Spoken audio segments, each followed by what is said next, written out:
Assalamu алейкум. Урматтуу жалпы Тескуар Москва каналын көрүүчүлөрү, саламатсыздарбы? Бүгүн сиздерге Москва жергесиндеги айдоочуларга мына ушундай выкупка бериле турган машиналарды тартканы келдик. Ушуларды сиздерге тагыраак маалымат алып берели. Аризо 2024 жаңы азыр чыкты. Автосалондон азыр алып келишти. Бул жерде биздин инибиз бар, Майрамбек деген. Майрамбекти бул жака чакырайлы, сиздерге тагыраак маалымат алып, суроо жооп кылалы. Майрамбек? Ассаламу алейкум. Алейкум ассалам. Кандай эдиң? Жакшысыңбы? Өзүңүз иштеп аласызбы? Жакшы, Аллага шүгүр. Урматтуу мекендештер, эң эле көйгөй жараткан Москвадагы ушул выкуп тармагында алып, иштеп жүрүп, бири-бири менен түшүнбөстүк учур болгон. Бул жерде мен чакырганымдын себеби биз кабарчыбыз, биз кабар беребиз. Анан бул жерде келген соң выкупка алганда, алып аткандан астын сиздер договорду окуп, түшүнүүңүздөрдөн, түшүнбөгөн жериңиздерди сурап, мына жери кандай, мен түшүнбөдүм деп сурап туруп, андан соң сиздер машинаны алып кетиңиздер, урматтуу мекендештер. Себеп ошол договорду окубай туруп алып кетип, кийин машинасын алдыртып коюп, төлөй албай калып, же төлөбөй кенебексен болуп таштап коюп, Кыргызстанга кетип калып, кенен жүрүп, мына ушундай машинасынан көпчүлүгү айрылып калгандары бар. Эми бир тарапты деле карабайбыз, эки тараптан кеткендер бар. Кээ бирки таксопарктардан кеткен бар, кээ бирки водительдер, айдоочулар тарабынан кеткен инсандар бар. Ошондуктан башында сиздерге эскертип кеттим. Договорду албетте биринчи окуп алыңыздар. Эми Майрамбек, выкуптун акчалары эң эле кызыктуусу бул выкуптун акчалары канча? Баштапкы төлөмү канча? Баштапкы первоначальный взнос 200 миң, Аха. калганы айына 110 миңден 36 айга туура келет. 36 айга 110 миңден. Ооба. Биринчи баштапкы төлөмү 200 миң берет, айына 110 миңден 36 айга. Ооба, машина таксиге дап даяр болуп чыгат, иншалла. Канча күндө даяр болот мына азыр? Номер алына эле экен. Номер алына элек. Канча күндө даяр болот?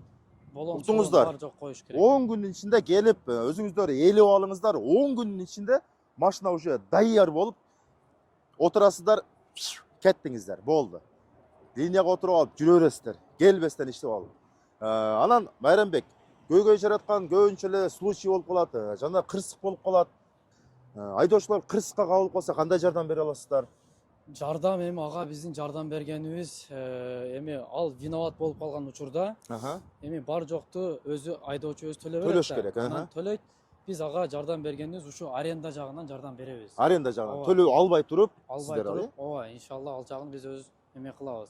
Анан өзү виноват эмес, эме болуп калса, ал жакты страховка даяр болгуча эме кылаттар. Анан дагы бир айта кетчү нерсе, выкупка алгандан кийин, жана договор түзгөндөн кийин, мисалы адамдар 3 ай, 2 ай төлөбөй коюп атат да. Анан ошондой случайлар көп болуп атат биздечи. Ошондой кезде ачык эле айтып коеюн. Ошондой кезде машина биз кайра алып коебуз ал нерсеничи. Машинаны алып коебуз. 3 ай төлөбөй, телефон албай койгон учурлар болуп атат. Туура, андайларды угуп жүрөбүз. Анан кээ бирки мисалы таксопарктар дагы бар. Бизде эле күбө болуп жүргөн учурлар болду. Айдоочулар жактан ушундай катачылыктар кетет. Кээ бирки таксопарктар ушу эптеп бир кычык таап туруп алып койсом экен деген максат ошондой болгон айдоочу таксопарктар дагы бар, жок эмес. Алып кеткенден кийин иштеп, телефонду өчүрбөстөн, бир жакка бир себептүү бир жумушуңуз чыгып калса, чалып, айтып, мен ушундай болуп атат, Кыргызстанга кеткен атам, мына ушул машинаны арендага берип карап тургула десе болот да, туурабы? Например, Кыргызстанга бир 3 жыл кетпей жүрө бербейсиздер да, 36 ай. 1 жыл, 1 жарым жылдан Кыргызстанга барып 2-3 ай туруп келем десеңиздер, чалып, өзүңүздөр келип эле качпастан, телефонду өчүрбөстөн, келип, офисине келип, сүйлөшүп, мен ушунда Кыргызстанга кеткен атам 2-3 ай, балким 4 ай жүрүп калышым мүмкүн, бир аз себептүү жумуштарым бар, шуну арендага берип карап тургула десеңиздер, мына ушул жигиттер өздөрү арендага берип карап турат, жетпей калган акчаларын аны өзүңүздөр сүйлөшүп аласыздар, кандай кылып чечишесиздер. Анан дагы бир случай, эгерде эми бөтөнөдө жүргөндөн кийин бул жерде азыр мындай текшерүү да көп болуп атат. Кээ бирдики учурларда кээ биркилер болуп калышы мүмкүн, эми Кудай сактасын, ал нерсе болбосун. Айдап жүргөндө депорт болуп калса, балким 1 жыл, 1 жарым айдан кийин ал учурда кандай көмөктөшөсүздөр? Андай учурда, мисалы 8 ай айдаган болсо, 8 айды биз арендасыны 3 миңден эсептейбиз дагы, ошол аренданы өзүгө алып калып, калган акча суммасын биз ал кишиге чыгарып беребиз. Мынакей, уктуңуздар, аны дагы кайрадан угуп өзүңүздөр тагыраак түшүнүп аласыздар, урматтуу мекендештер. Буга кошулуп бул выкупка берилет машиналар, мындан сырткары ушул KG 03 деген таксопаркке мына ушул Базарбай досубуз жана ушул инелери Назар, Майрамбек ушулар бир туугандар иштетет. Өтө ишеничтүү таксопарк. Бул таксопаркка кошулуп иштесеңиздер дагы өтө сонун болот. Автосервиси дагы бар. Автосервисинин дарегин биз жазып коебуз экранын астына.